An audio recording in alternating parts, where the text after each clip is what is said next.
Ladies and gentlemen, welcome to the podcast that is dedicated to the screaming jobber from SmackDown. It's Lost in the Midcard. We are back from being off last week. I had a lot of shit going on, and so just could not record. But everything's cool now. We're all good. We're here. We're going to preview Clash of Champions. I'm going to try to not say the, as I just told Matt before we started recording. On most of my articles for Sportskeeda that I've written this week, I just realized I've been using Clash of the Champions. At least I didn't call it Clash of the Titans. But anyways, thank you. That's going to replace Great Balls of Fire next year. Clash of the Titans. Yep. Thank you to SpiderDuck.net for being our host, enabling us to be on iTunes and any of your favorite podcasting apps like Pocket Cast. What you got to do on those apps is search for Lost in the Midcard, subscribe. That way you know every time a new episode comes your way every Thursday and most Mondays after a WWE pay-per-view. You also can subscribe to us on the YouTube. The links to all that are on our pinned tweet on Facebook.com, or our pinned post on Facebook.com/Lost in the Midcard. Also on our pinned tweet at the Twitter at LITMC Podcast, where we also share dozens and dozens of tweets every day from the wrestling world, because those guys are pretty fucking entertaining on social media. It's true. I'm your host, Jeremy Bennett. You can find me on the Twitter at JBHuskers. As always, my co-host, you've heard him chime in a little bit here on the open. He's on the Twitter at Raw F Showtime, and it's Mr. Matt Black. Matt, how you doing? I am here. I have watched NXT on USA, and it was good. It was delightful, wonderful, and cool. Fucking cool. How cool was it to see? I mean, I've been a fan since the birth of the network. You've been a fan even before that of NXT. Yep. So 4 years for me, probably 6 years for you. 5 years for you, because it's only been a brand for about 5.5, so about 5.5 years. How cool was it to see NXT on USA tonight, Matt? Dude, I thought it was awesome. Yeah. And I thought it was a perfect blend of giving you some matches, but also doing some video packages to let the viewer that has never seen NXT before learn about some of the other characters on the show and what they're all about and all that. Yeah, exactly. And I thought it was a big win. And I really hope the numbers come back tomorrow, and I hope they popped a big number. And I hope USA considers, hey, when we re-up these guys' TV deal next year, let's make NXT as a part of this bargain chip. Yeah, exactly. I think that would be cool as hell. Yeah, and Triple H said it today. He was being interviewed on the CBS Sports Network on one of their shows. I think the show was called In the Corner. And Triple H was being interviewed to promote NXT on USA tonight. And he said, he goes, it's a testament to how the brand has grown when NBC Universal, the parent company of the USA Network, wants NXT on their programming. It's a testament. It'll be really interesting to see if it does well, because of it not being in a primetime slot at 6 Central, 7 Eastern. It's not considered primetime. So if it does well in a non-primetime slot, that's tremendous. So I'm sure we'll get those figures out, and maybe we'll briefly mention it on Monday's episode when we cover Clash of Champions, the SmackDown Live pay-per-view. A pay-per-view I was not really excited for too much. I told Matt on Twitter my excitement level is a 3 out of 10, but after the end of SmackDown Live, it went up to about a 5 out of 10. It might be about a 6 or 7 by the time we get done talking some pro wrestling. So I don't know, man, because I'm not excited about it at all. So I don't know if I'm going to be able to raise your level. Okay. Well, like I told you on Twitter yesterday, I feel like You told me there'd be good matches. Yeah, like on paper, it looks like we're gonna get a bunch of good matches, but when it comes to the overall build of the show, they've done nothing to get me like hyped or super like looking forward to the show at all. So you get like I feel like it's the end of it's our end of the year pay-per-view. We have to do it. Let's just throw something out there, and I don't really expect anything big per se to come out of the show. Are you telling me that you're not going to stay hype, especially on the kickoff show? Like no, not even a little bit. Well, let's kick it off with the big news of the week and the bad news of the week. It was announced on the morning of the 10th that 2 Alive star Rich Swann was arrested early in the morning in Gainesville, Florida, charged with kidnapping and false imprisonment. In the state of Florida, that's a third-degree felony, punishable for up to 5 years in prison and a $5,000 fine if convicted. Swann is also charged with battery, touching or striking, first-degree misdemeanor in Florida with penalties of up to 1 year in jail or 12 months probation, a $1,000 fine upon conviction. Swann was scheduled to face Drew Gulak to determine the number one contender for the Cruiserweight Championship this past Monday. Instead, they had a second chance match, which we'll get to once we get to Raw. Swann was incarcerated in Alachua, I think that's how you say it, County Jail. They released a mugshot and everything. He has since been released from jail. According to the arrest report, the two were traveling from an event in Gainesville, Florida, where his wife, Vanessa Riggs, who performs as Sue Young on the independent scene, they were traveling from Gainesville, Florida, where Young had performed, and they were discussing her match. According to the report, Swann was criticizing Young's performance and got angry with her. Young, feeling the argument was going to escalate, got out of the car. And as Swann was driving in traffic, Swann yelled for her to return to the car, but she refused and walked away.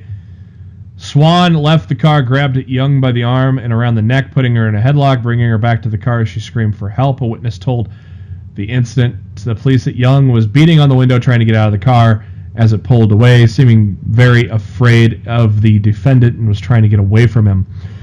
A second witness claimed that Swann exited the car, failed to put it in park, leaving the car to go into a telephone pole. Based on the location of the arrest, Swann and Young were about a mile away from where the incident took place. Young told the authorities she was afraid of Swann because he has a temper sometimes, and that she was scared their argument would escalate into a physical confrontation. Young stated that she asked Swann to pull the car over so she could leave the vehicle, but he refused. So she waited for the car to slow down so she could jump out of the car. WWE has not commented on the arrest, but obviously mentioned that they took the opportunity away from Swann. Basically, is kind of how they put it on Monday Night Raw. And literally just a few hours after the news had broke, WWE.com issued a statement saying WWE has zero tolerance for matters involving domestic violence. As per our policy, Rich Swann has been indefinitely suspended following his arrest. He was released in the afternoon. No details on the release yet. I did read some other things about his release that had stated that he was able to still have contact with Sue Young, just not in any aggressive manner. Obviously, he probably doesn't want to fuck that up, or else he will be in jail for a good amount of time. So, not good for Rich Swann. The story picked up by the AP, New York Times, a lot of major publications. Since the news broke, we haven't really gotten anything further on the situation. But definitely an unfortunate situation for Su Yung and Rich Swann, Matt. I guess we kind of saw something, maybe not to this extent, but we saw it with Adam Rose, who is rumored to maybe be coming back. It's an unfortunate incident, Matt. It's probably best that if Rich Swann disappears for quite a while, kind of like Adam Rose did before he comes back, don't you think? This is really just like, to me, it's a sensitive subject that we don't really have all the facts on. Yeah.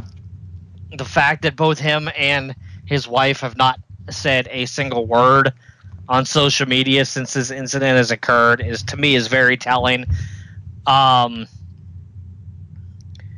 fact that he wasn't in the 205 Live opening Tuesday is also very telling. Oh, I didn't even notice that. On how WWE is feeling about their relationship with him going forward.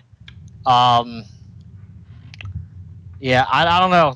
To me, this is one of those wait and see type situations because I have no idea what's going to happen. On the lighter side of things, getting back into pro wrestling, Matt, how about this build between Chris Jericho and Kenny Omega? It's everything WWE wishes they could do. Oh my God, it's been amazing. Let's kick it off with stuff that happened a couple of days ago. New Japan's World Tag League Final happened, where Los Ingobernables de Japón, I believe, won the World Tag League Finals. 6-man tag match with Roppongi 3.0 and Rocky Romero taking on the Elite of the Bullet Club. The Bullet Club got the victory. After the match, a video aired of Jericho congratulating Omega on the win, but then the lights went out in Fukuoka, and lo and behold, there's Jericho in the ring, and he went to town on not just Kenny Omega, anybody that would basically get in his way. First, he lays out Kenny Omega with a code breaker, then busts him open with the IWGP United States Championship belt. Don Callis got in the ring. Jericho hit him with a code breaker. He also hit a young lion and a referee as well.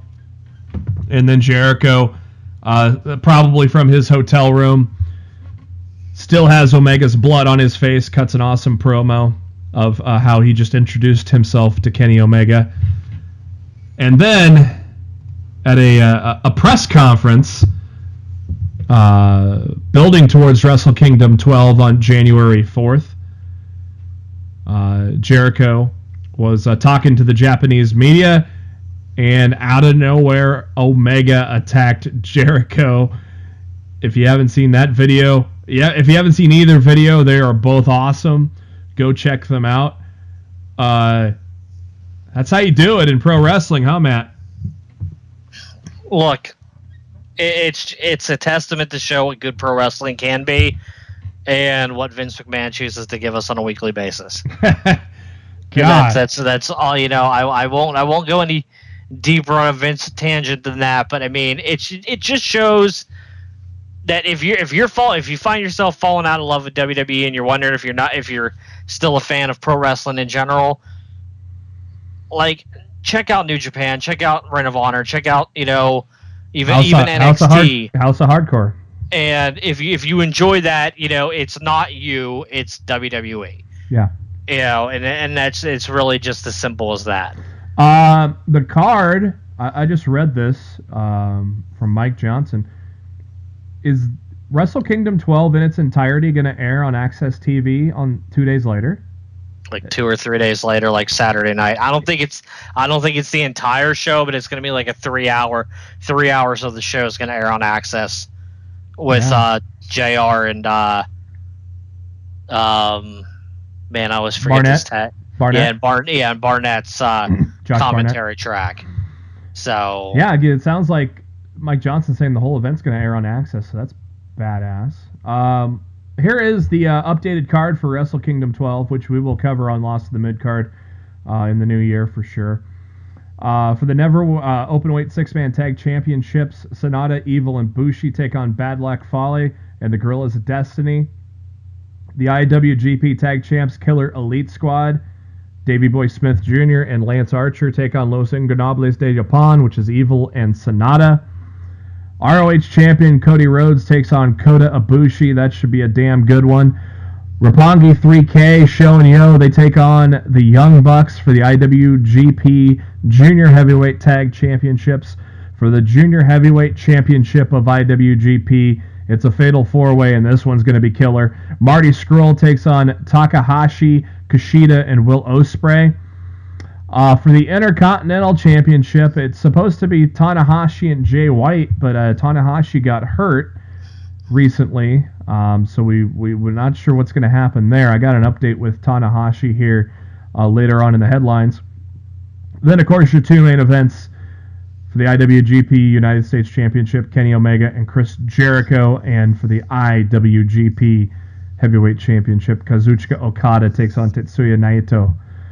Damn, that's a lineup for you.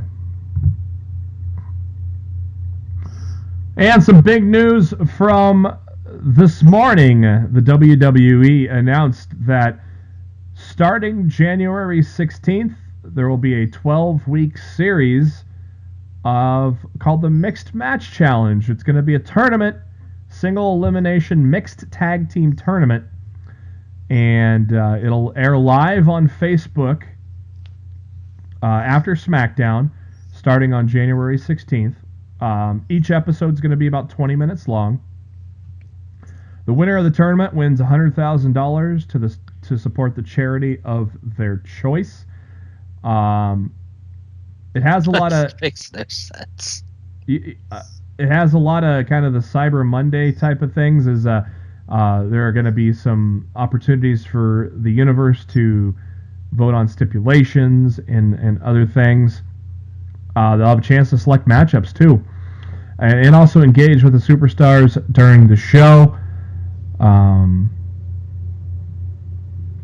The participants on Raw that have been confirmed: Alexa Bliss, Alicia Fox, Asuka, Bayley, Braun Strowman, Enzo Amore, Finn Balor, Goldust, Nia Jax, Sasha Banks, The Miz. And there's also a final fan vote. SmackDown Live has Becky Lynch, Bobby Roode, Carmella, Charlotte Flair, Jimmy Uso, Lana, Naomi, Natalya, Rusev, Sami Zayn. Spoiler alert, he's probably not getting fired. And Shinsuke Nakamura. The final fan vote on the SmackDown side is a member of the New Day. So you got to vote for your favorite member of the New Day. Matt, you don't sound too excited about this. I thought this was unique and interesting. I don't mind the little mini concept, and it's clearly a test out to see how they can draw in a Facebook audience. This is clearly a test run for something bigger, in my opinion. Mm-hmm. What I find to be amusing is you're saying that the winning tag team gets $100,000 to the charity of their choosing, when you're booking who's going to win this tournament. So, like, why don't you just give everybody something to their charities? Mm-hmm. Like, this isn't a shoot. This is a work. Or you're booking who's going to win, so you're technically picking which charity gets this $100,000. Or you could donate to Lost the Midcard. No, like seriously, like I'm not even kidding. Like, this is WWE essentially saying one charity is more important than every other one that's out there. Well, they say that in October too. So yeah, but to me, I don't like that. I notice how the NFL didn't do that this year. I wish every wrestler that was involved got some form of money donated by WWE to the charity of their choosing. Yeah, you know, like if this was a real competition, like, I'm totally okay with that stipulation. But when it's all work, yeah, I don't like that when charity's involved. That I'm not a fan of. Ryan Satin, a Pro Wrestling Sheet, says that some of the teams are included. It's weird. I think he is doing his best Meltzer imitation, because he just listed 3 obvious teams that are going to be paired up. Jimmy Uso and Naomi, husband and wife. Rusev and Lana, husband and wife. And Nia Jax and Enzo Amore, How you doing? Shocked. Yeah. So much shock. I'm so shocked right now by these. The best part of the tag team connections. The best part of this announcement was Finn Balor campaigning to have Bayley as his partner. If you've ever seen Finn Balor and Bayley at NXT shows, they're good together. It's pretty funny. I'm shocked Finn wasn't asking if this tournament was over yet. Oh yeah, yeah. I'm just here so I don't get fined. Oh boy. And I hope Strowman and Alexa Bliss are paired up. Like the biggest guy and the smallest girl. Yeah, I think it's a cool concept. I'm interested. And for those wondering what's happening to 205 Live, those 12 weeks, it's just going to be airing a half an hour later, which means the crowd will be even deader. I think they're going to be pre-taped. No, Mike Johnson confirmed it earlier today. Confirmed what? That 205 Live will air it. Will air at 10:30. Well, Mike Johnson in no way confirmed that it would start at 10:30. You want my opinion? This shit's pre-taped. The way I read it, it was 205 Live. I bet you 205 Live gets taped before SmackDown during this. Well, I hope so, because that's best for the cruiserweights for sure. And Variety also reported that after a certain window is passed, all 12 weeks of the series will be added to the network in the video on demand section. And you don't want to watch shit on Facebook. And yeah, exactly. And then, like I said, Finn Balor, please let It's Bayley WWE be my partner in the WWE MMC. Nia Jax, let's be honest with ourselves. Who would really be able to stop Braun Strowman and I? Go ahead. I'll wait. Well, it looks like you're going to be paired up with your love child there, Enzo Amore.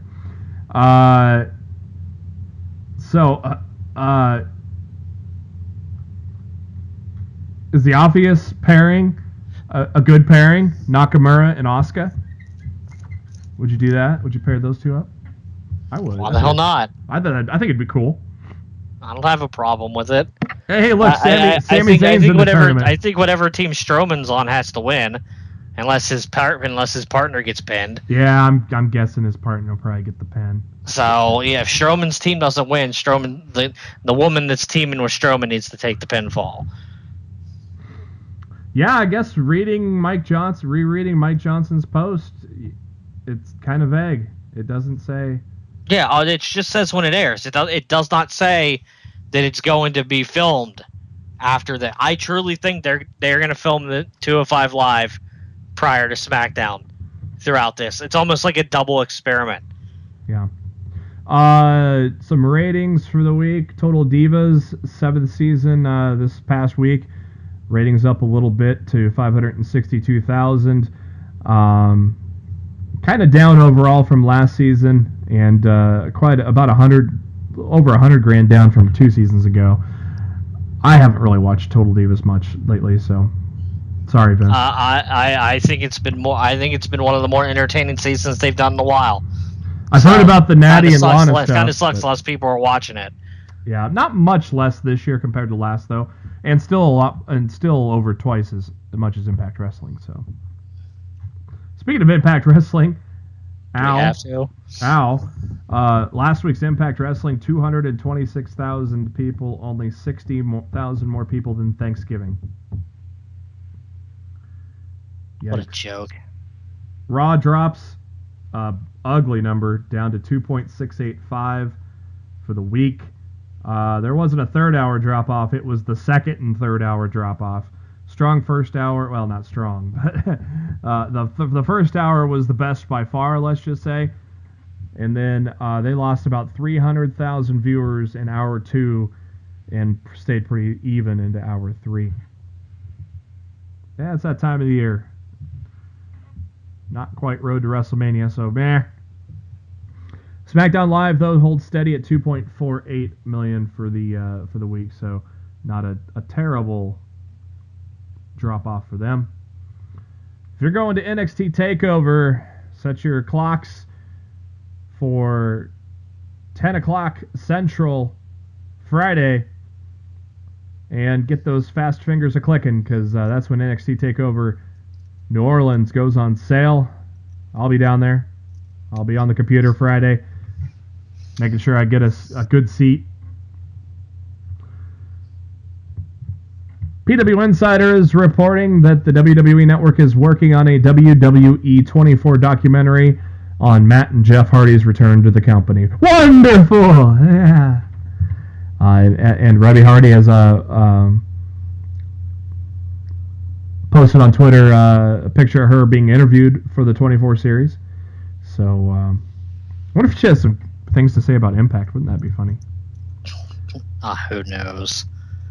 Like, honestly, at this point, everything's behind everybody. Yeah. I would just let it go. Fuck that owl. USA Today is reporting that Ronda Rousey's signing with the WWE is imminent. Newspaper has reported that two sources close to Rousey confirmed she is in the process right now of finalizing her deal with the WWE. Of course, all rumors pointing to a 4 horsewomen versus 4 horsewomen battle at WrestleMania. And it's been a good week for the Netflix series Glow. As award season starts to kick off, they were nominated for 4 Critics' Choice Awards, named Best TV Series of 2017 by Entertainment Weekly.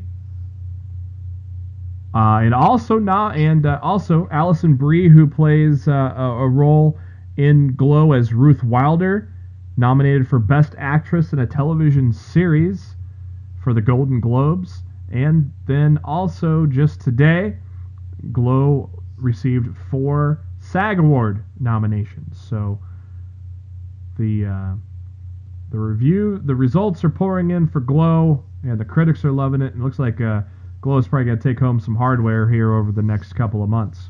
As it should. It was a great show. I look forward to season 2. Yeah, I need to watch it here one of these days.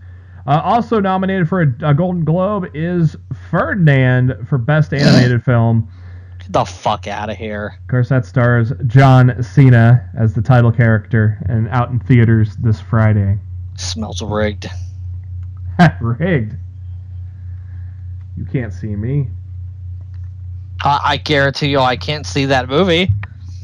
Yeah, I'm probably not going to rush out to watch that one, no. Good for John, though. Cash that paycheck. Oh, yeah, he hasn't cashed enough of them. WWE, He's gonna have to pay Ford some money, so I guess he's gonna have to cash some more checks. Yeah, and then get that prenup together.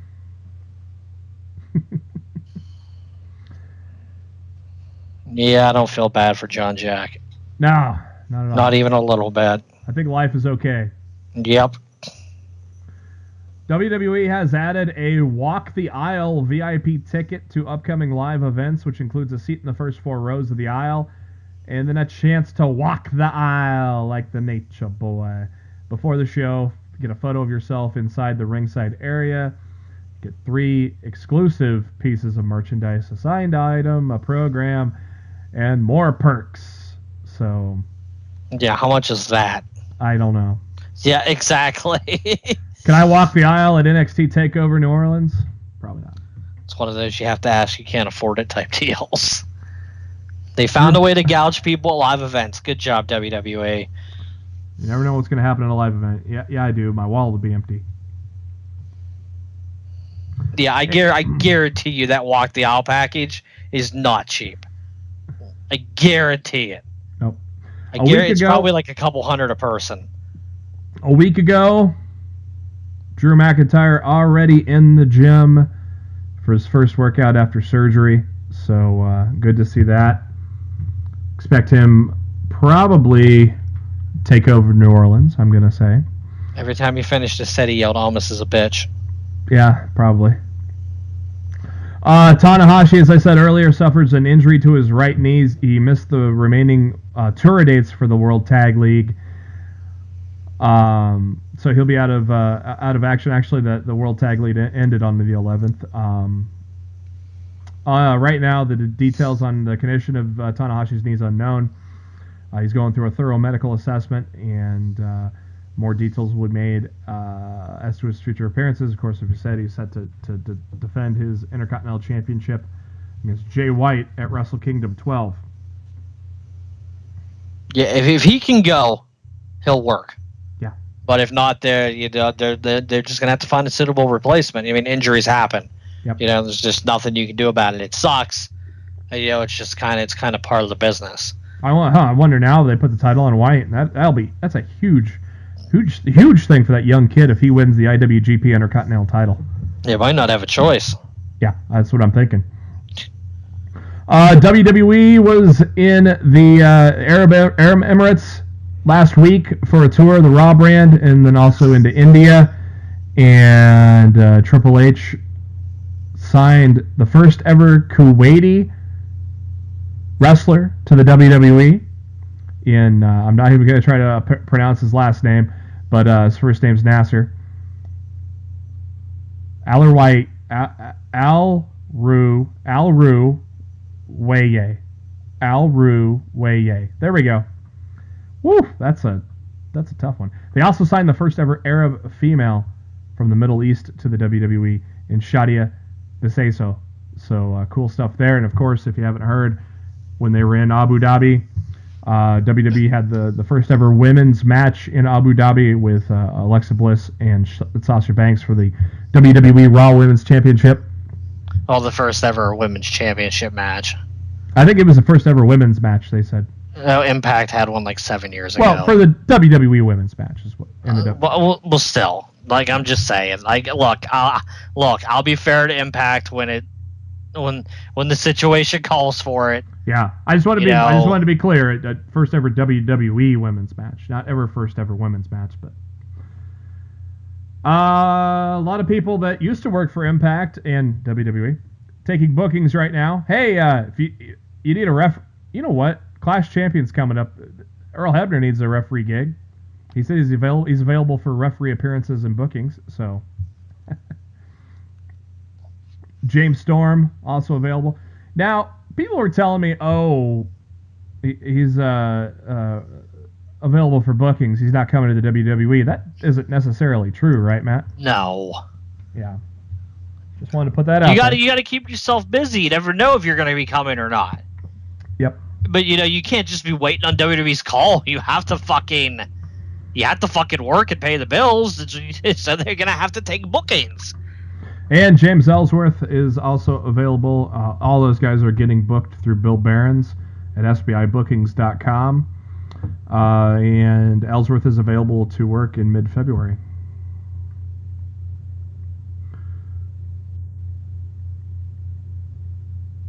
If you are in the New York City area for this weekend's Final Battle pay-per-view from the Hammerstein Ballroom in New York City, there are going to be autograph sessions before the show. And these will be 90 minutes before the advertised bell times, which would be 9 Eastern is when the advertised bell time is for Final Battle. And so on the 15th, you can get autographs from the Young Bucks and Adam Page, Marty Scurll, Dragon Lee, Titan, Dalton Castle, Jay Lethal, and the Best Friends, Trent Beretta and Chucky T. In Philadelphia the next day on the 16th for the TV tapings, and you can get autographs with the Machine Guns, Dalton Castle, Kelly Klein, Silas Young, Cody, Bucks and Adam Page, Dragon Lee, and Titan. I did that when I was at Supercard of Honor in Dallas. It was well worth it to meet a bunch of those guys. Very cool. Matt, I know you've been waiting for this moment for a long time. Vince Russo is back in pro wrestling. Why have the wrestling gods forsaken me? Aro Lucha, a.k.a. something I will now never ever watch, has Conan announced the signing of Vince Russo as a script consultant for Aro Lucha. Is that a new brand, by the way? I have no clue. Probably. Yeah, it only has 1,200 followers on Twitter.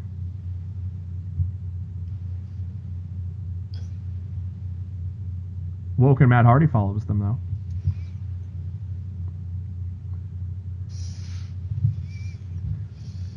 Yeah, after their battle in India, Triple H put over Jinder Mahal after he beat Jinder Mahal in India, and said India's in good hands with Jinder Mahal. I thought that was kind of funny, Matt. He lied.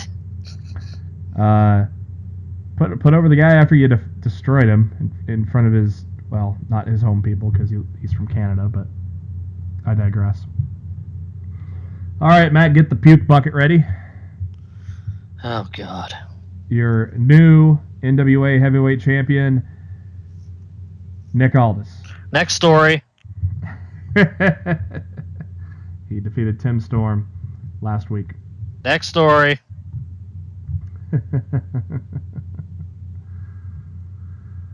Impact Wrestling returns to Florida. There's a good segue for you. I've never been happier to talk about Impact Wrestling. The Impact Zone, once again, will be a buzz January 10th to the 15th for the next set of Impact tapings. On the poster, you got Eli, Drake, Moose, El Patron, Lashley, Johnny Impact, Taya, Eddie Edwards, Allie, EC3, Rosemary. So I guess those guys are still with the company for now. And you get to play the game of how many of these people will still be employed here in 6 months. Uh-huh. Sly Stallone Trolled the internet. Fake news? Yeah, he got people's hopes up for no reason. Which, it is what it is, I guess, but... Yeah, well, we'll move on. I thought he was going to be Drago's son or something. No, it was... that's what he led people to believe. Yeah. And he's like, oh, this picture is just for entertainment purposes. I'm like, okay, Stallone. You done trolling people yet? Go back to being old. He'll never stop being old. Well, it's been a great week for The Rock, so to speak. Has it? Has it really? The Rock and his girlfriend, Lauren Hashian, expecting their second baby girl. Baby! And today, The Rock got his star on the Hollywood Walk of Fame. I wonder if it's next to Vince McMahon. It's good to be The Rock. So, what a week for The Rock. Poor DJZ. DJZ has 3 ruptured discs in his neck from the Evolve matches this weekend. Says no surgery is needed, but has to take a couple of months off to heal. And then on top of that, when he got injured, some asshole stole his wallet. So it's not been a good week for DJZ. Yeah, not even a little bit. The Nature Boy, Ric Flair, will be in New York City this weekend, appearing for House of Glory's 7th anniversary show, which is headlined by Zack Sabre Jr. against the Amazing Red. And interesting enough, Su Yung is on that card too, Matt. Maybe. Sad news with Matt Cappotelli. Of course, we've reported that last year or earlier this year that his cancer came back. Cappotelli confirmed with a television station in Louisville, Kentucky, that the doctors were only able to remove 90% of the tumor. The rest is too close to his brain stem to operate, so his diagnosis is terminal. Most patients live for about 5 years following that diagnosis. He is wearing a device called the Optune, which looks like a swimming cap, but actually sends pulses to the brainwave to help prevent cancer cells from dividing correctly, causing them to die when they divide. And he wears that device 18 hours a day. He told the television station, though it seems unfortunate, I want to be portrayed as a story of hope, unending hope. And Capitelli and his family have a GoFundMe page as well to contribute to help with his medical costs. But some sad news there for the Tough Enough winner. Just really sucks. Tommy Dreamer announced that the first piece of hardware for House of Hardcore, that tournament's going to kick off at their next Twitch live streamed special event in Philadelphia on January 26th, Royal Rumble weekend. They're going to be a tournament for the first ever House of Hardcore television champion. And the main event for House of Hardcore 37 is NWA champion Nick Aldis and Joey Mercury. They'll be accompanied with Shane Douglas taking on Tommy Dreamer, a mystery partner, and another mystery man in their corner. I bet you the mystery partners, Bully Ray and Devon's going to be in their corner. Just a hunch. Tommy and Bully are actually wrestling at Final Battle, so this weekend too.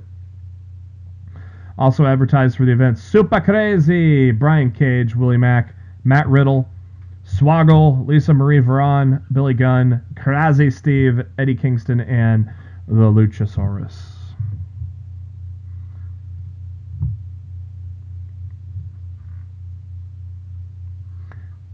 And as we said, Impact Wrestling returning to the Impact Zone January 10th to the 15th.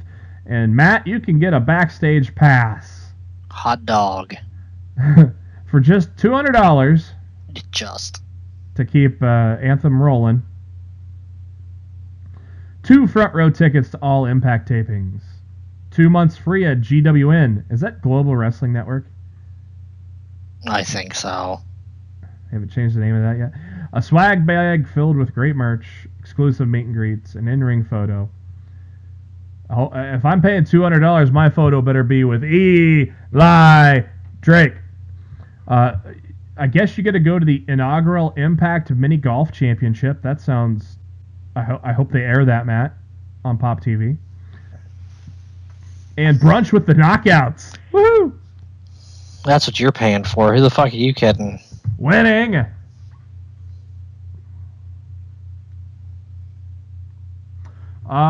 It appears that next week we may see someone new on Raw and 205 Live, and it's not Hideo Itami.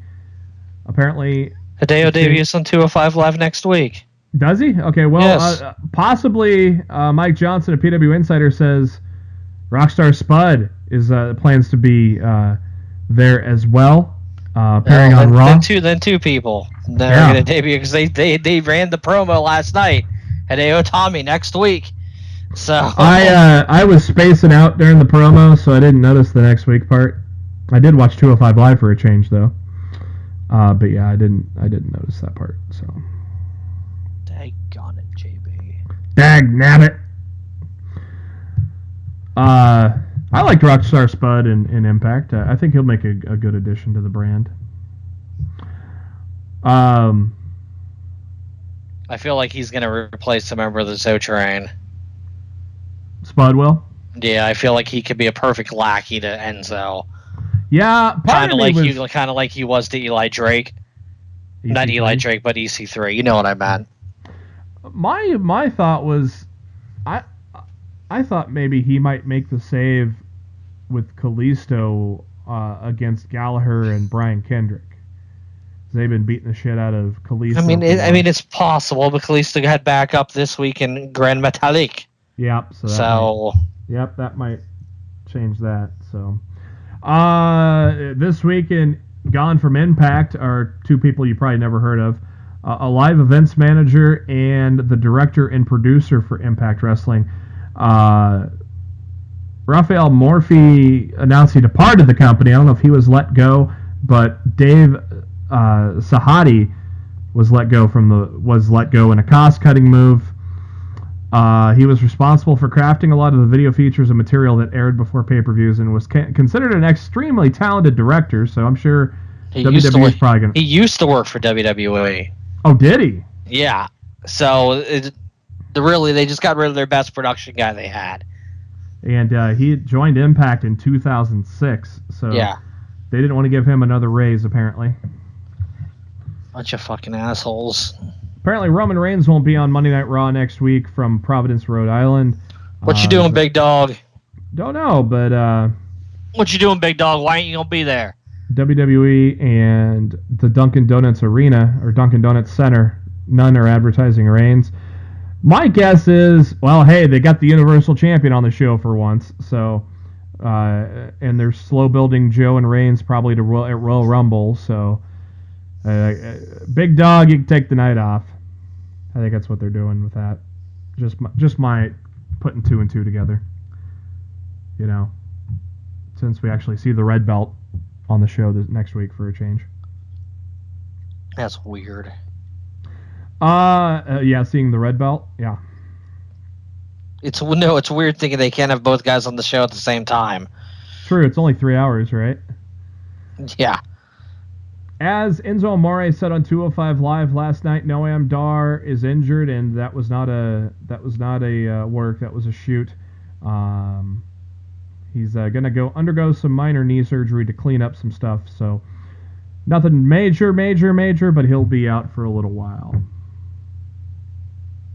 And after this week's 205 Live, the Zo Train got a little shorter. So yeah, your thoughts of Spud joining them is probably dead on. To make the Raw 25th anniversary show even better, it sounds like the King and JR are going to reunite on Dinner with the King, Lawler's podcast. He says he's 99.9% sure that him and JR will reunite for the dual broadcast. So they're going to be broadcasting from the Manhattan Center. Yep. That's awesome. Yep. Mm-hmm. Oh God! On this, I never listened to Dinner with the King, but they talk about the Katie Vick storyline on the latest episode. Oh God! Oh Billy! Yeah, I've never listened to it either. I've heard it's decent. Are you gonna get a Yep shirt? It's now out on WWE.com. No, I'm not getting a Yep shirt. And did you see Ryback post on Instagram? Oh God, no! What did he whine about? How they took his yep. Yeah, Ryback. I'm sure they were thinking about you. Let me pull up the dumb fucktard. I don't know who's stupider at this point on the internet, Ryback or TJ Perkins. Oh, here it goes. It was kind of a funny Ryback tweet. and TJP gonna have something to come by the end of this year. Both of them are gonna be unemployed. Ryback said on Instagram, "There's no denying that Skip Sheffield left an everlasting impression on a couple of current performers. Hashtag ahead of its time." Yep. My friend just tweeted this out. Tweeted what out? About the mixed match thing, and it's the exact same thing I said. He said, "While it sounds cool, it makes no fucking sense how it's even a competition. They are literally scripting who they give a charity donation to. Why not just donate $100K to a charity and not make it a public spectacle? WWE just wants to circle jerk about how awesome they are." A fucking men. He's not wrong. He's most certainly not. Retweet this and say, bingo. Bingo.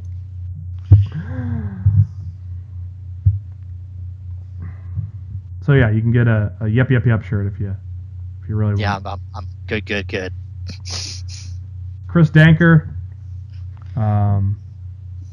gaming personality, and Xavier Woods. My friend Chris Danker. It's my boy. Yeah. And Austin Creed, a.k.a. Xavier Woods, along with a few other people. They're going to do a Twitch donation. Actually went on tonight. Oh, it is. Wednesday? Yeah. Jesus Christ. It's already the 13th of December. It's actually...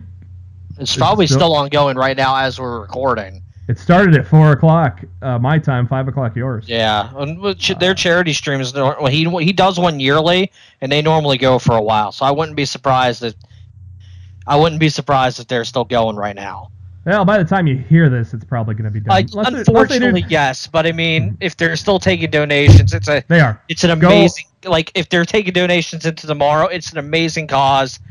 For the kids, I think what's it like? Patreon.com/DankOps2017. GoFundMe.com. It's a GoFundMe, okay, but GoFundMe.com/DankOps2017. Yeah, it's an amazing good cause, and they do such great things for kids during the holidays, and it's awesome. And I can't give them enough praise and credit for what they're doing. I love that Xavier was able to give it a quick shout out on SmackDown last night. Yeah, and I hope they have a hugely successful stream tonight. I hope they raise a ton for charity, and I hope they are able to make a lot of kids' Christmases dreams come true this year. I think that's awesome. Yeah, and some great sponsors too. Obviously WWE, but also Funko, and Bandai Namco, and Astro Gaming makes headsets. So a lot of great sponsors, and also Scuff Gaming, who makes custom controllers. So some very cool sponsors along there too. Maybe it's a 24-hour live stream. So if, but that's very cool there. Oh, NXT about the choke dog. NXT tonight on the USA Network. It's cool to say that. They kick things off with a reminder of what happened to Drew McIntyre. They showed highlights from the first two qualifying matches for the Fatal 4-Way. The great match between Killian Dane and Trent Seven, and also the amazing match between Gargano and Cassius Ohno. First match of the evening, your NXT champion Andrade Cien Almas with the beautiful Zelina Vega taking on the Cruiserweight Classic competitor Fabian Aichner in a non-title match. Aichner looking good early on, but as soon as Almas got the advantage on the outside, it was game over. Hits the hammerlock DDT, and the champion is victorious. But I think there's some promise for Fabian Aichner down the road. He's a hell of a lot better than their champion. Yeah, you're not a fan. I know. You know I'm not. They showed, like Matt said, showed a video package like we were doing, kind of introducing some people. Of course, with it being on USA, might be a lot of first-time viewers to NXT. They did a video package for Ember Moon, kind of highlighting her chase for the title. Also, some cool comments from Corey Graves, Carmella, and Charlotte Flair before showing her accomplishment at War Games, winning the NXT Women's Championship. Pretty cool stuff there. One of my favorite new tag teams, Oney Lorcan, Danny Burch, took on Akam and Razor. They did not fare well. No. They did not fare well at all. It was quick. But the awesome part of the match, they have AOP in opposite corners, and they Burch and Orkin run at each other at full speed and collide with each other before turning around and clotheslining the guys in the corner. I thought that was fucking awesome. After a little bit of doing that, well, AOP was tired of fucking around. Hit a super collider, Death Valley Driver, and then the last chapter onto Orny for the victory. Yeah, and that didn't last too long. They hype up two big title matches next week on NXT. Next week's NXT is going to be fucking good. Pete Dunne, Tyler Bate for the UK title.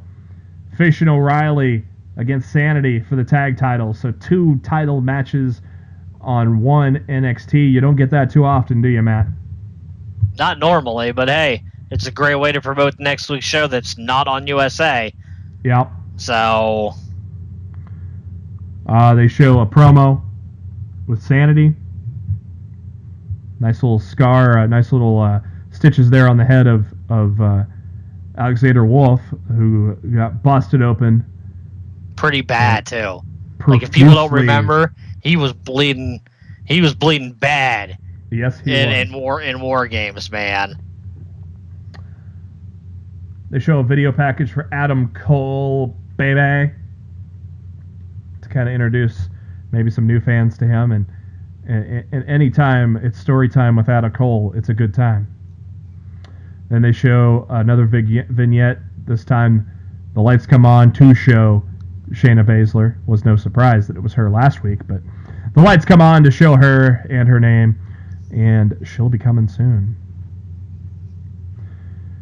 And then the NXT Universe and anybody that may be new to the bandwagon were treated to an amazing main event between Black and Cole. And I will put it this way, they gave us a hell of a match, but at the same time left the door open to give us an even bigger hell of a match, maybe at a takeover down the road, Matt. But still, what a badass main event for NXT on the USA Network, right? Oh, I don't think they could have picked two better talents to showcase their brand right now to a national audience on the USA Network than Aleister Black and Adam Cole. I think it was the perfect selection of people to do. That entrance of Black, people have not seen it, they're going to be like, whoa, dude, I really feel like NXT could extremely benefit from being on the USA Network in 2018.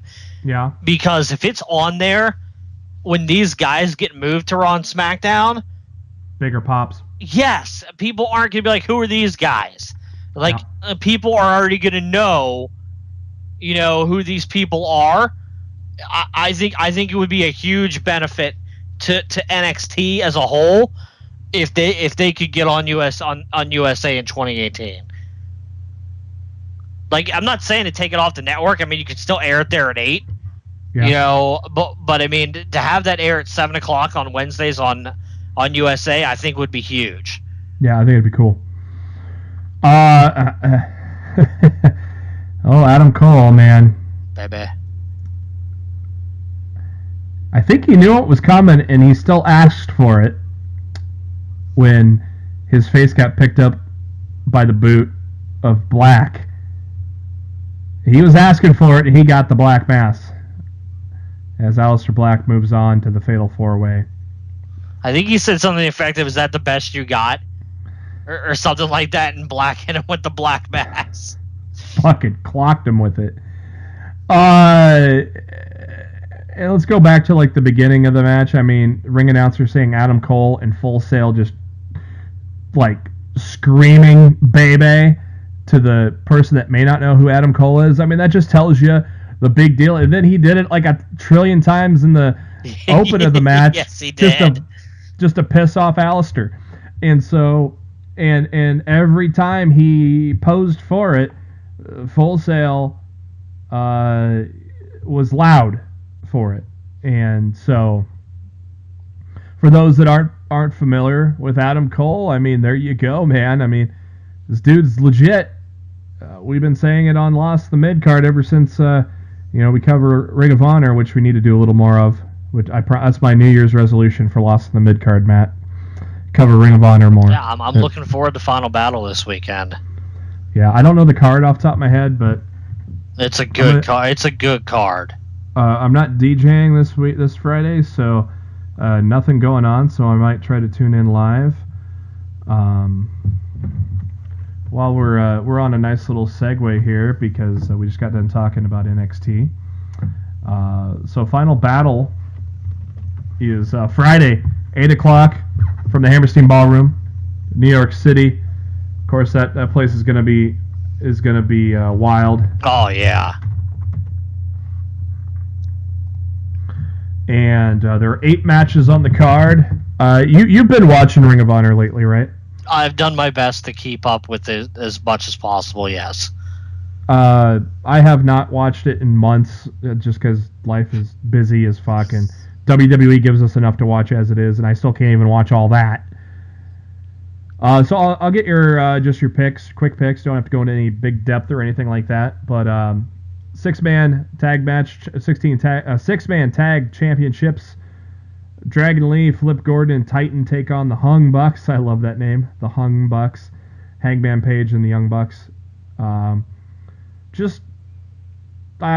don't see the Bucks losing that one, but you've been watching it more than I have, so. Yeah, I don't see the Bucks losing. ROH Tag Championships. The champions, the Machine Guns, take on the Best Friends, Beretta and Chucky T. What do you think of the Best Friends? Entertaining? I didn't know they were such dicks in real life. Oh, really? What happened? It's a Being the Elite joke. You have to watch the show. Machine Gun has just won these, so you probably don't expect a title change here, right? I do not foresee a title change now. Oh, this one will probably be good. Matt Taven from the Kingdom against Will Ospreay. Yep. The Addiction take on War Machine. Jay Lethal takes on Marty Scurll. A 4-way elimination match for the television title. Kenny King takes on Punishment Martinez, Shane Taylor, and Silas Young. Do you think it's time for Punishment Martinez to get a title? I hope not. You don't like him, huh? I don't have anything against him. I don't think Kenny King's run's done yet. Okay. Like I feel like he's just starting to, to make things happen with that title. I think it would be very unfair to take the title off of him this soon. And how fun is this New York Street fight going to be? The Briscoes against Bully Ray and Tommy Dreamer. It's going to be bloody, and it's going to be violent, and it's going to be crazy. And a lot of heat between the two teams after the Briscoes turned on Bully. Good story. I hope for old time's sake, Bully and Dreamer brought a cheese grater to the ring. Oh my. And the main event for the ROH World Championship, Cody takes on my guy Dalton Castle. Now Cody is supposed to take on Kota Ibushi at Wrestle Kingdom. Does that matter, or do you think Dalton wins? I honestly, it could go either way. Mm-hmm. I mean, just because Cody's fighting at Wrestle Kingdom doesn't mean the title has to be on the line. So yeah, I mean that's a good point. But normally the ROH title has been defended lately at Wrestle Kingdom, hasn't it? Yeah, but I mean, if ROH can't base their entire pay-per-view around what Wrestle Kingdom's doing. Yeah. Oh yeah. So I hope Dalton wins. He deserves it. Monday Night Raw live from Cleveland, Ohio. Samoa Joe kicks off the night. Says he's not impressed by the Shield. Wasn't impressed by Seth Rollins. Snapped his leg the first night on Raw. Wasn't impressed by the man that tries to avoid him in Dean Ambrose, the human cockroach. And he's not impressed by the man he's put to sleep countless times in the ring, Roman Reigns. They announced Joe takes on Ambrose later on in Raw. Joe calls Reigns out to the ring.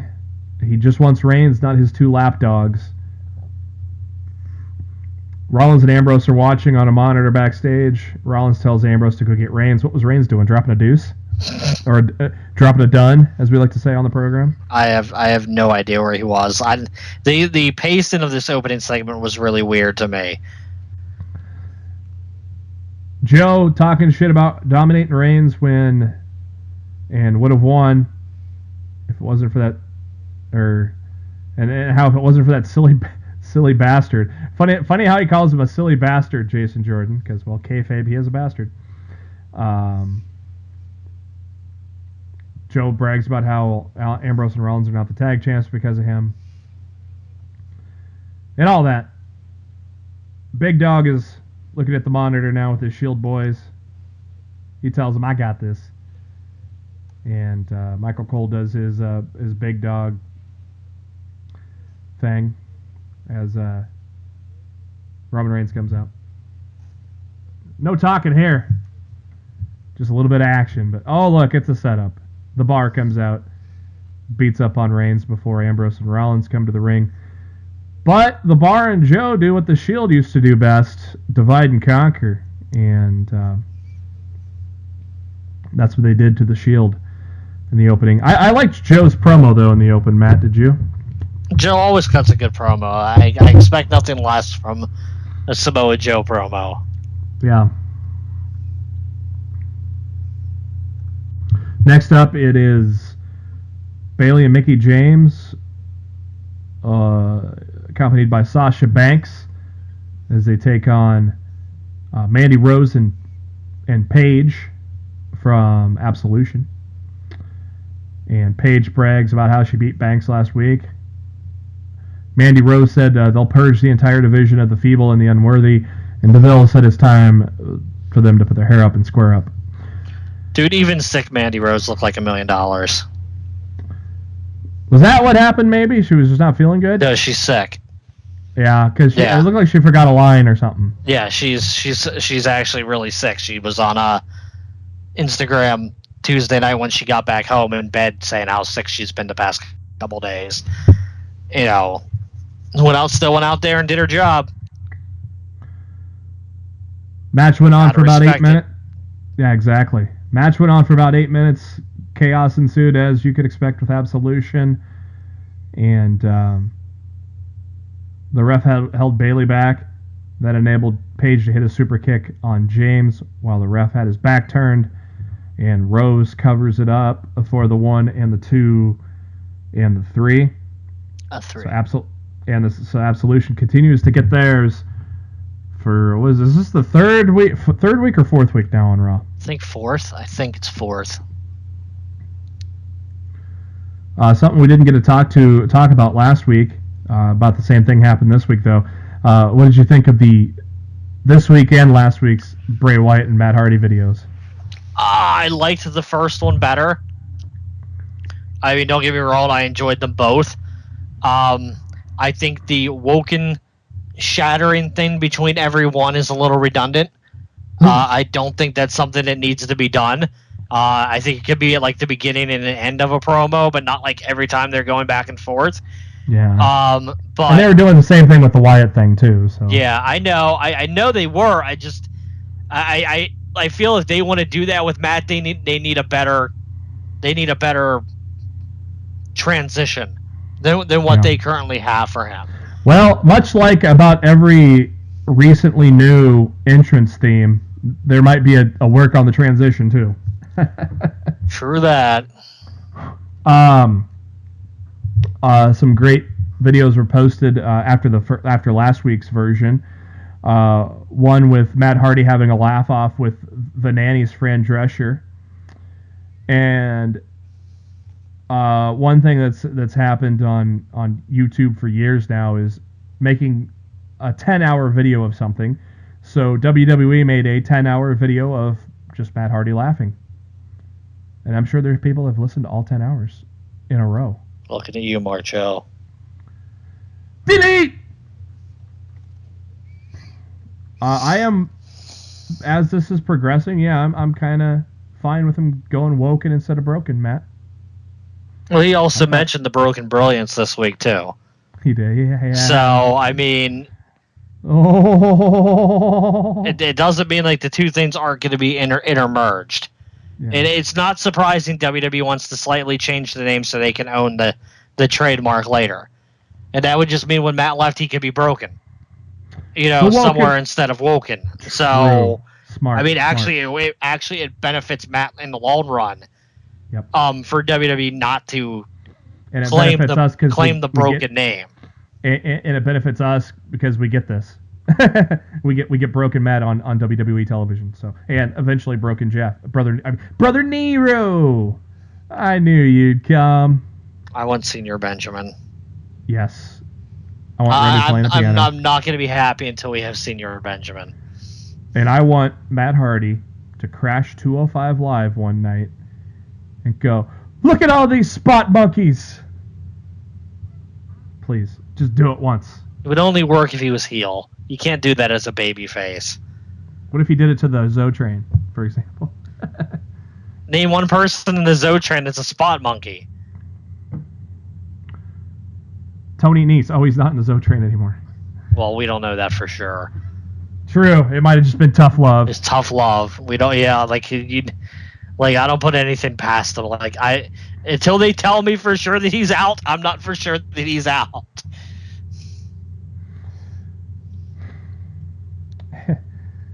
Oh boy. Ooh, boy. Enzo and Gabagulak backstage. Gulak says the WWE revoked Rich Swann's win from 2 weeks ago. At least they didn't just sweep it under the rug. I like how they at least, they revoked it, which, I mean, in reality they did. I mean, hello. That's what happens but, when you're indefinitely suspended. Yeah. And Enzo accidentally said Nia Jax's name, and Gulak caught on to that.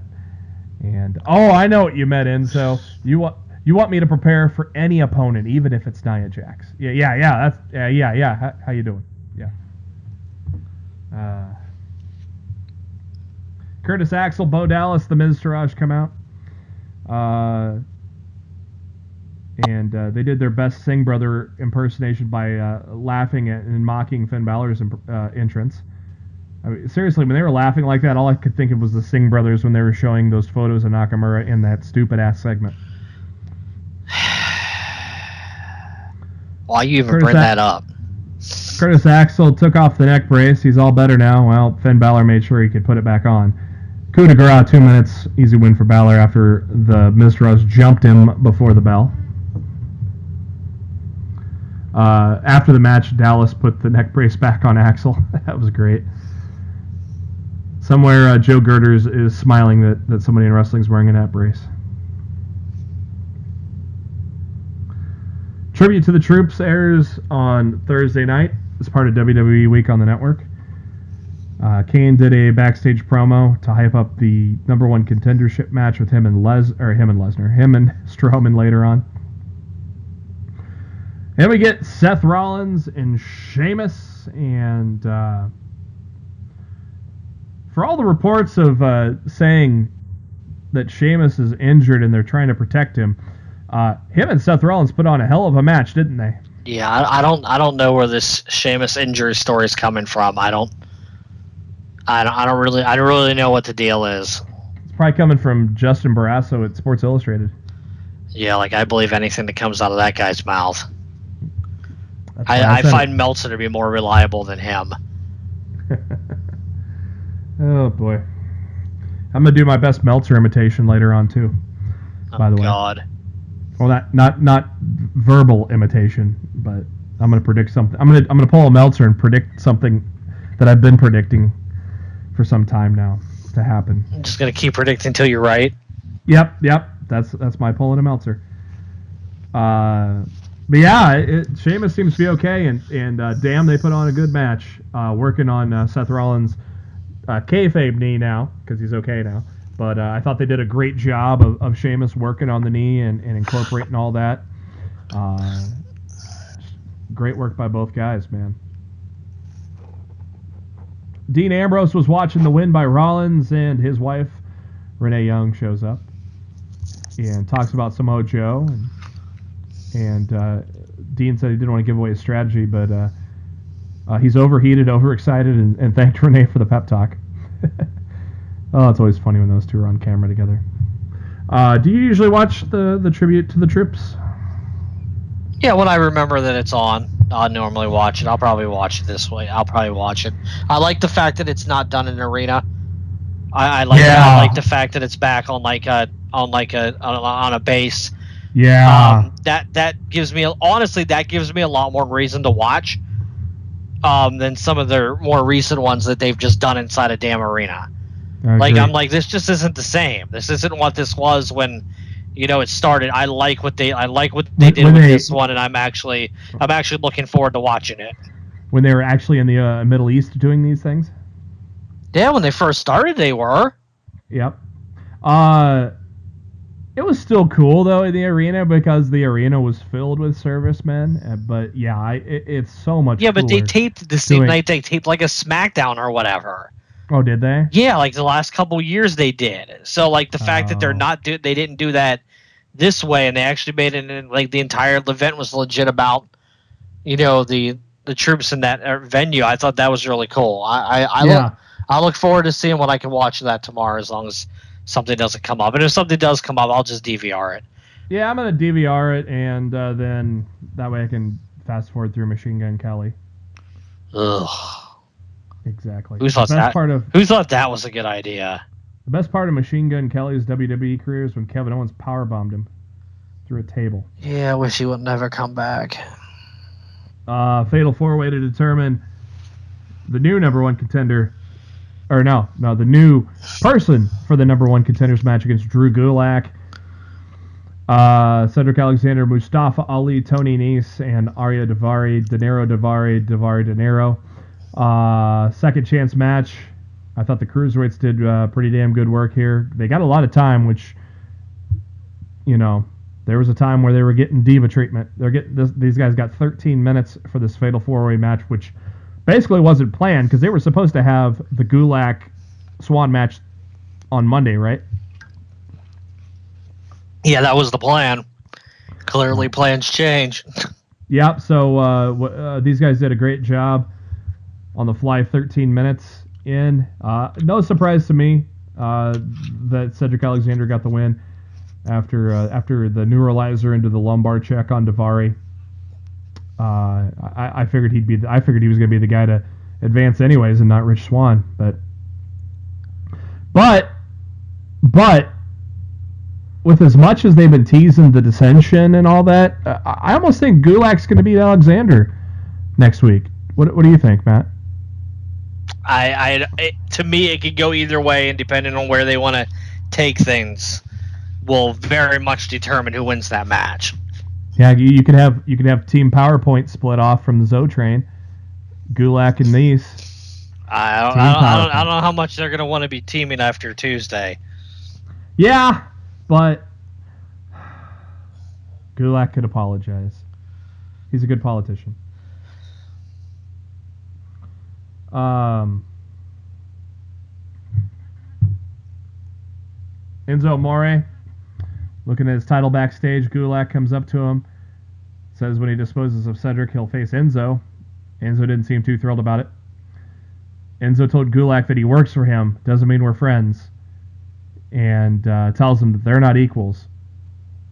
If he had one word for Gulak's PowerPoint presentations, he was getting ready to spell soft incorrectly, Gulak may add. But he was distracted by Nia Jax. And how you doing? Oh, man. Brings me back to the old Beth Phoenix and Santino. It's almost just like that. Beth Phoenix and Santino kind of thing, isn't it? Well, let's wait it out before we start making those comparisons. Yeah, it's not going to be that's a pretty damn high standard to live up to. It's no China and Eddie Guerrero either, so. Oh boy. Or China and Mark Henry. Will you stop? Another great match on Monday Night Raw for the Intercontinental title, Roman Reigns and Cesaro. Matt, how'd you like that title match? It was awesome, dude. Yeah. I mean, how could you, if you didn't like that match, I don't care if you don't like Roman Reigns or not. If you didn't like that match, I don't even know what to tell you. I mean, Roman is kind of entering possible territories of a marquee nomination for Wrestler of the Year with some of his performances this year. Not sure if he's crossed the waters, but that's a conversation Matt and I will have very soon. But yes, an amazing match that further proves that Cesaro should be a world champion at some point, much like Rusev should be, and much like Wade Barrett should have been. And I could go on, but amazing match by Reigns and Cesaro that went for 17 minutes. Much like Cena with the U.S. Open Challenge, some good matches here. He had a great match with Elias. I'm sure the Joe match is going to be insane. That might be the end of the title run, though. I think Joe's going to take it from him. Asuka makes her entrance. She's supposed to face Alicia Fox, but Foxy wasn't there. Gee, Matt, wonder what happened. I don't know. Absolution happened. And Paige says, not even Asuka can stop Absolution. Paige says that you should move out of the way or they will make her move out of the way, and Asuka says, fuck that, and attacks Paige. She holds her own for a little while until the numbers game comes out, and Absolution starts beating up Asuka, and then the entire women's locker room of Raw comes to Asuka's aid, heels and baby faces alike, but I thought it was kind of a cool moment. I feel it happened way too early. Like, I really feel there could have been a much longer build to this, and I really feel like what we got on Monday was very much rushed, and they didn't have to go there that quick.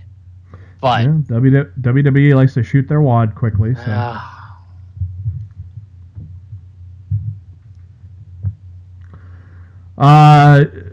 The furthering of Kurt Angle and Jason Jordan. I read that they're working to this match at Mania. God, I hope not. I read that today, not today, but on Monday. I had not read that, and I really hope they're not going to waste Kurt Angle at WrestleMania against Jason Jordan. No shit. I said expect the full heel turn at the Rumble and faces Dad Angle at WrestleMania. Yeah, I really hope not. No, I hope it's Triple H. I don't mind the full-fledged heel turn, but like keep these two like as far away from each other in the ring as possible. I don't want to see that. Samoa Joe and Dean Ambrose is up next. And what'd you think of that match there, Matt? First time ever, I believe. Yeah, as far as I'm aware. Pretty good match. Wasn't the level of the other two matches with the Shield members, but still thought it was a decent match. Of course, Jason Jordan fucking things up.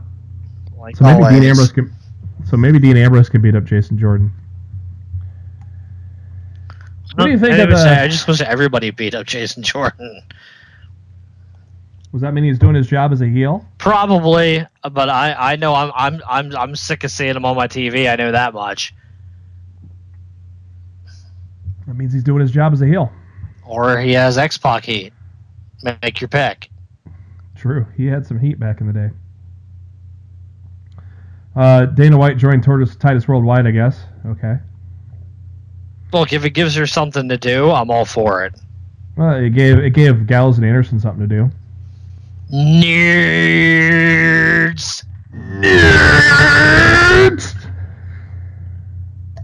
Those guys crack me up. They showed a tail of the tape between Strowman and Kane. They had to reinforce the tape before they showed the tail of the tape. As expected, Strowman and Kane got out of hand quickly. Count out finished about 5 minutes into it. Apparently, they're advertised to wrestle again Monday, so maybe it's no DQ and Lesnar at ringside or something. I don't know. But now that they're adding this stipulation, winner faces Lesnar,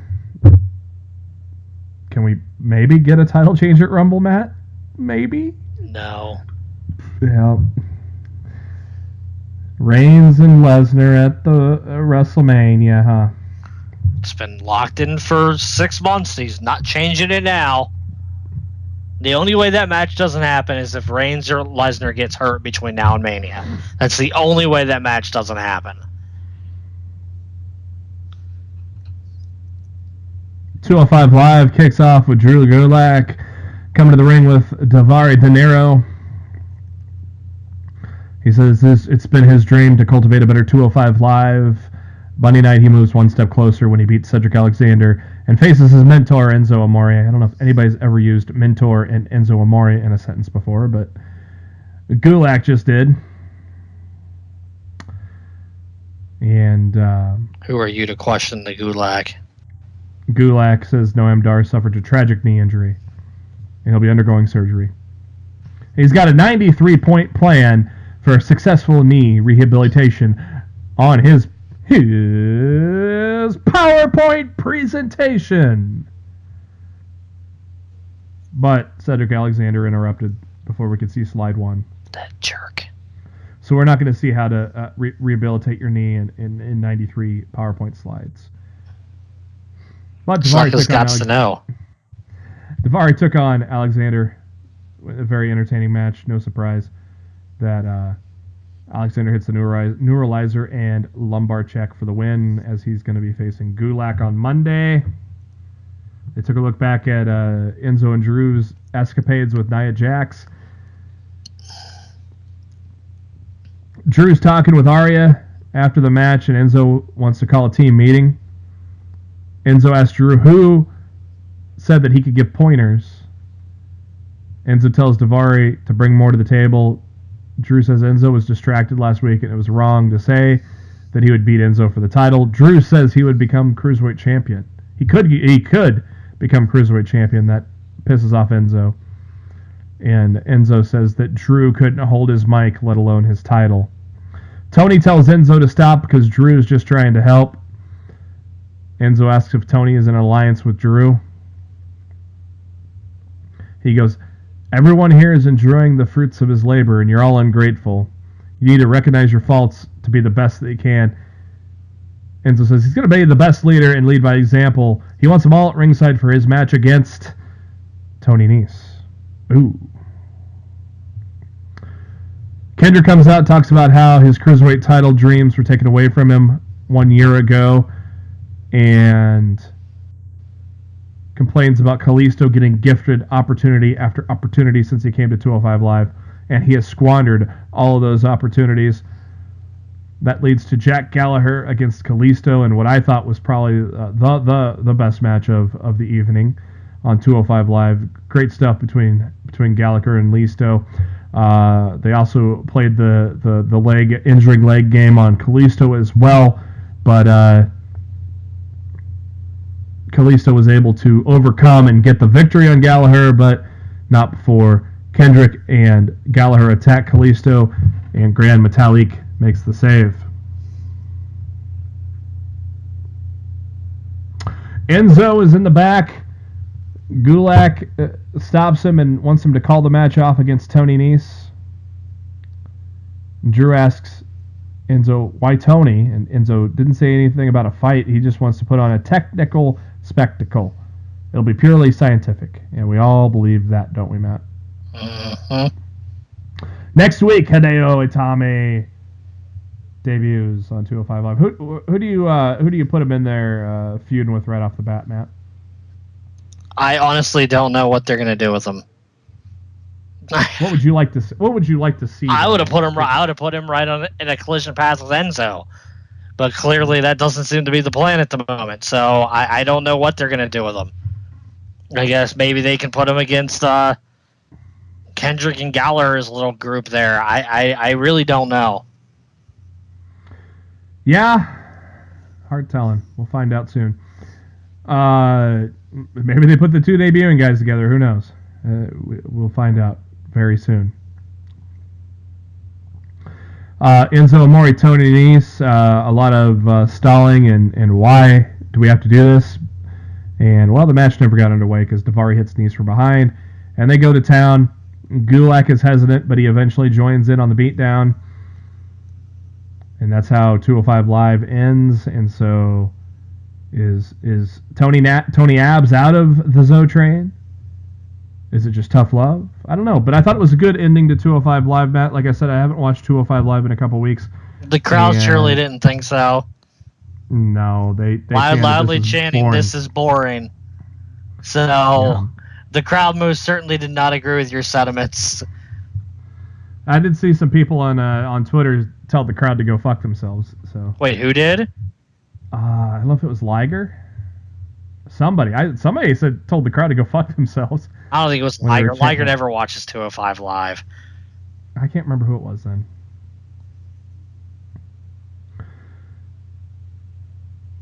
SmackDown go-home show for Clash Champions. Owens and Zayn are wearing their yep shirts, handing out flyers, saying no more of Shane McMahon's tyranny. They're going to take over SmackDown Live, occupy SmackDown Live, if you want to say. Similar to what Daniel Bryan did. The WWE Champion kicks off the show. AJ Styles talks about how the Singh brothers did everything they could to help Jinder Mahal keep the WWE title for 6 months. Remind us of all the things like the Punjabi prison the Singh brothers, they got their own music now. And they want to apologize to AJ Styles. And AJ Styles wanted to hug it out. And I never thought I'd hear the hug it out chant again since the Dr. Shelby episodes. But there we are. But it was all a ruse. And AJ beats up the Singh brothers before the segment there. Setting up the WWE Championship match. I don't think it's even going to close the show Sunday, Matt. I think the tag match is closing the show. You're probably right. It shouldn't, but that's the thing that's gotten the most focus. Another thing that made me not really care about this pay-per-view as much as the treating the WWE Championship like an afterthought. So... Charlotte Flair took on Ruby Riott with her squad members ringside. Natalya on commentary. Didn't take long before Natalya attacked Charlotte to cause a DQ. And then the Riott squad beat up Charlotte. And seriously, the Riott squad just shouldn't have ever existed, because it pales in comparison to what's going on at Raw. Naomi makes her return after the initial attacks from the Riott Squad to save Charlotte. And, oh, look, there's Carmella, Lana, and Tamina to attack. Wait, did we see something like this on Monday? Am I forgetting things, or did I see this on Monday, Matt? So you saw it on Monday. It was just done better on Monday. Yeah, that's been the thing. Daniel Bryan talking on the phone to Shane, saying he'll be on commentary during tonight's main event. Zayn and Owen showed up in their yep shirts. And handed him a flyer, and Bryan looked at the flyer and went,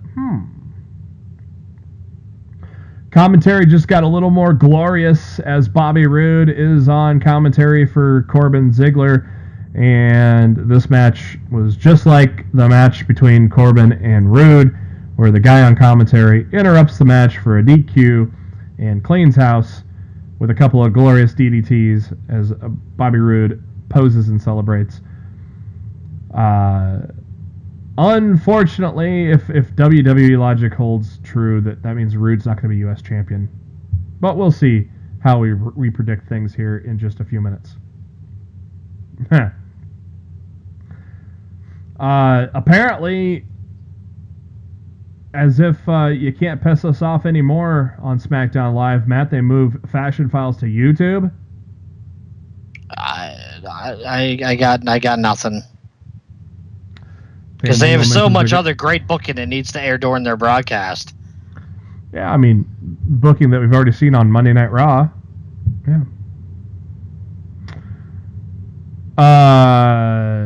Fandango says that the Breezango is going to take on the Bludgeon Brothers at Clash of Champions. So, I don't know. It seems like there was no build to this, but there were a lot of to be and all sorts of chicanery that you figured the Bludgeon Brothers were behind. So maybe this was a long build and we just weren't realizing it. I don't know. One of the best parts of SmackDown Live, the Bludgeon Brothers take on Delaney and Joe Monroe. You might know Delaney. He was a jobber in the WWE 9 years ago on the ECW Reboot brand. What's his first name? Colin Delaney. Colin Delaney. He actually got a win or two, though, on ECW. Ended up tagging with Tommy Dreamer and then turned on Tommy Dreamer when he had a shot to become number one contender for the ECW Championship. That all happened in about 07-08, and shortly after he turned on Tommy Dreamer, he was cut due to budget cuts. But he's now back. I don't really think he's back. Like, let's be realistic here. Yeah, they said it was a one-time thing. Yeah. The highlight of this was Joe Monroe's scream as he was getting powerbombed by Harper. If you have not seen the video, do it, because that scream was hilarious. And social media exploded. I would not be surprised if Joe Monroe was back in the WWE at some point, facing Braun Strowman or somebody. Oh, that was great. Bludgeon Brothers win after a minute. Same thing we've been seeing lately from them. Kevin Owens and Sami Zayn come out, and they tried to start an Occupy SmackDown, but nobody wanted to come out except Daniel Bryan. You had to wait for his theme music to play, apparently. Yeah. Music guy was a little off. Such a great job from the. Apparently, creative was getting together with their production people on the audio, and they figured, we're all gonna phone it in this week. Kind of like Balor's graphics were on the Tron for 20 seconds while the Miztourage came out. Oh. Not a good week for the sound guys.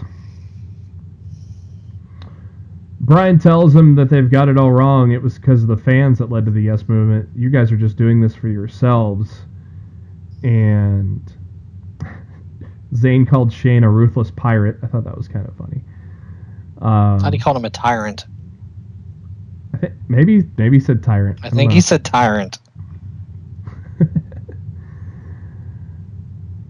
Brian understands how Shane could be a pirate or a tyrant. And to make the match fair, there are going to be 2 special guest referees. What do you think of the 2 guest referees thing here? I called Brian being the one to make the pinfall this match the second it was announced last week.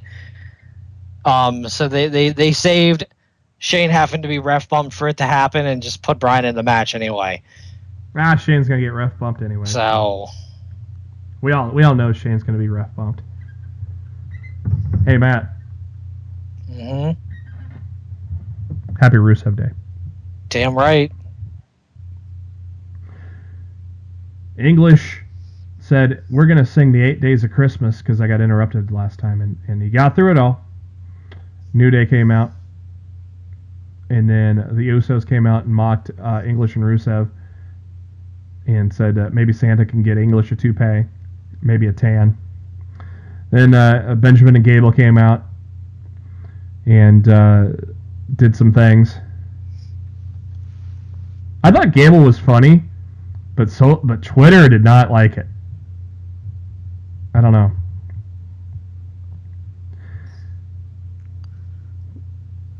Was it that bad? I thought it was okay. I didn't think it was terrible, but I didn't think it was great. It was kind of just there. Twitter was just bashing him. I don't know. I didn't see any bashing on my timeline. Aiden English, Rusev take on the Usos. It went all at 2 minutes. But, hey, wins for Aiden English and Rusev. That means they're probably not winning the titles on Sunday, huh? Sigh. Styles getting interviewed by Renee Young when Jinder Mahal sucker punches Styles. And then on my timeline, I saw people bitching that Styles got laid out with one forearm. I didn't give a shit. The champ was laid out before the pay-per-view, which means he's gonna win. Yeah, that made Matt happy, like any motherfucker wants to complain, just shut the fuck up. I saw Matt's tweet. He was happy. You want to complain on Sunday if Jinder wins the title, then you can complain. If Jinder don't win the title, shut the fuck up. Mojo Rawley, Zack Ryder added to the kickoff show.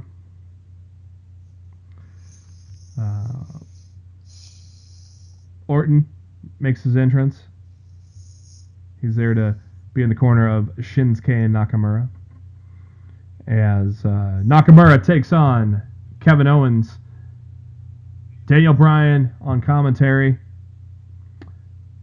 SmackDown Live apparently was guest commentary night. And what did you think of Bryan and Saxton getting into it? and then Saxton taking almost like a bingo hall cheap shot kind of thing. I don't know because I wasn't paying nearly as much attention to the commentary as you were, so I don't even know what was said. It was kind of getting in the way of the match like it tends to do sometimes. Yeah, I legitimately I wasn't even paying attention.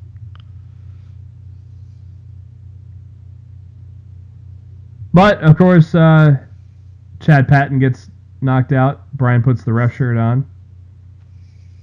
And Nakamura kicks Owens in the face, gets a 2 count. And Zayn's arguing with Daniel Bryan. Orton hits Zayn with a clothesline. Then Zayn shoves Orton into the ring post. Gets on the apron, Nakamura punches him. But that distraction allowed Kevin Owens to send Nakamura into the ropes and hit the pop-up powerbomb for the win. And Daniel Bryan, with the right amount of speed, counted the 1, the 2, and the 3. What'd you think of the end of SmackDown Live here, Matt? I thought it was fine. Like you said, they're putting everything behind this being their main event for Sunday. So this is probably what's going to close the show.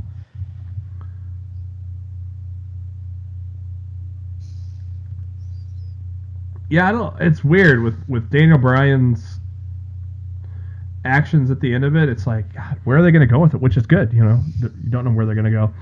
We'll try to predict that in a minute, but first let's run down the card. Only 6 matches on the main card, so I wonder if something will get added last minute. You're putting 6 matches on a 3-hour show. Still don't have room for Ryder and Mojo. Yeah. Whoops. Ba-bum, ba-bum, So I won't ask you who wins this match. Just how many minutes will it go? Bludgeon Brothers against Breezango. Well, for 6 matches, it should go a while. I hope they give him a run, but like if you only got 6 matches on the show, this can't be a squash. Who's not on the card? I don't know. That's also a scary, sad thing. Yeah. All right, Fatal 4-Way for the Tag Team Championships. The Usos, The New Day, Gable Benjamin, Rusev English. I'm going to go New Day, Matt, because you told me about the tag team title reign thing that they want the New Day to break. I'm going to a Fatal 4-Way is a good time for the tag titles to change hands. I'm going New Day.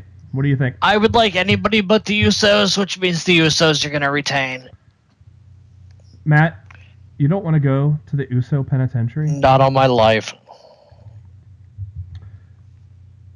Charlotte Flair against Natalya in a Lumberjill match for the SmackDown Women's Championship. What do you see here, Matt? Cash in. Well, somebody will probably be ringside. That's why I'm calling it.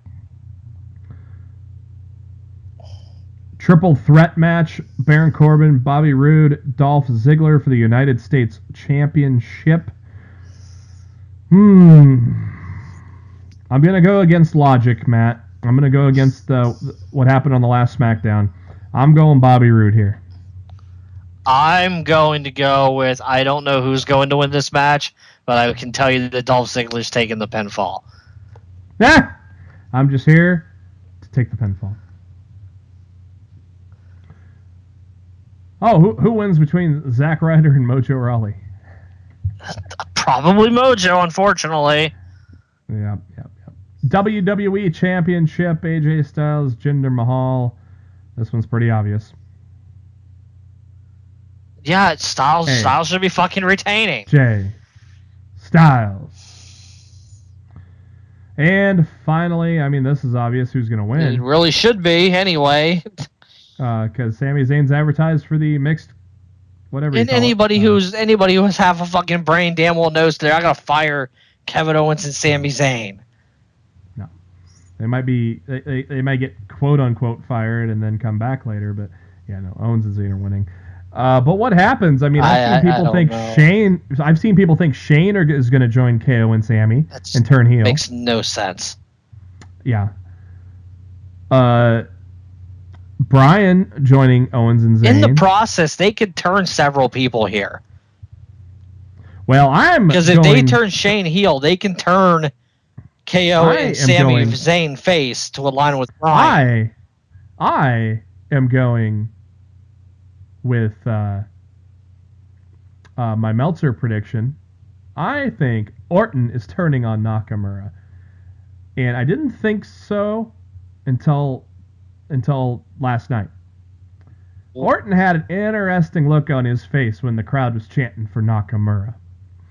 Normally Orton hears RKO when he's in the ring. I've been saying for a long time that there's a time that Orton's going to turn heel and it's going to be on Nakamura. I think Orton turns on Nakamura to join Shane. Kevin Owens and Zayn turn face to join Daniel Bryan. That puts those puzzle pieces together. And of course you got Nakamura, maybe Nakamura and Orton at the Rumble or something. But I think I've predicted it before, and I've been doing it for months. But I'm gonna pull my Meltzer card out and predict Orton's gonna turn on Nakamura here. But I'm interested to see what happens, Matt. There's so much that can happen. So that's what makes it good. Well, that's also what makes it bad. True. Because the way WWE creative on SmackDown has been going as of late, anything can happen is very far off. Touche.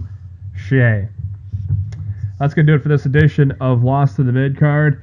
Thank you to SpiderDuck.net for being our host, enabling us to be on iTunes and any of your favorite podcasting apps. Make sure you search for Lost in the Midcard, hit that subscribe button. That way you know every time a new episode comes your way, typically every Thursday, most Mondays after a WWE pay-per-view.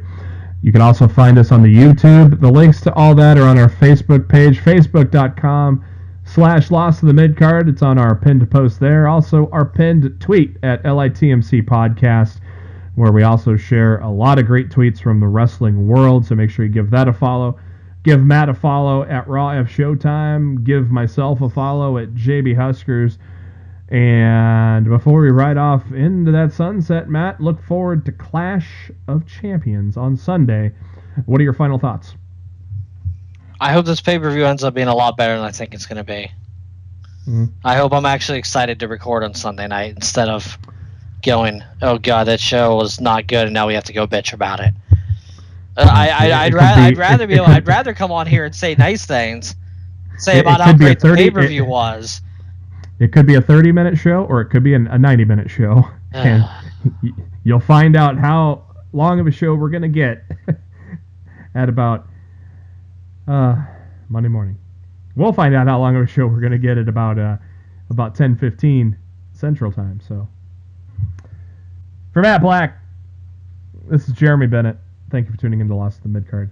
And we'll catch you on Monday for our Clash of Champions review.